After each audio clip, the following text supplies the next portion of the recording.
Скопје денес одбележува 80 години од неговото ослободување. Имено на 13 ноември 1944 година Скопје било ослободено од фашистичката окупација благодарение на храброста и пркоста на Народно-ослободителната војска. Битката за Скопје била дел од широката операција која резултирала со ослободата на градот, кој претходно бил под германска и бугарска власт. Ослободувањето на Скопје на 13 ноември било важен чекор во конечниот пат на фашизмот како во Југославија, така и во целиот регион. Германците ги имале минирано сите значајни објекти, како зградата на железничката станица, Кранговата палата, Палата Бановина, дирекцијата на полицијата, Народната банка, домот на армијата, учителската школа и неколку други згради крај кејот на Вардар, вклучувајќи ги сите мостови во градот. Последната битка се водела во учителската школа, денешна општина Центар.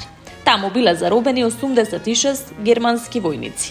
Со нејзиното ослободување конечно се прогласува цело Скопје за ослободено. Победата над непријателот во Скопје била дочекана со солзи радосници и цвеќиња. Животот го загубиле 426 борци, од кои 8 жени и 418 мажи. Животот го загубиле и цивили кои во текот на битките застанале и го бранеле камениот мост.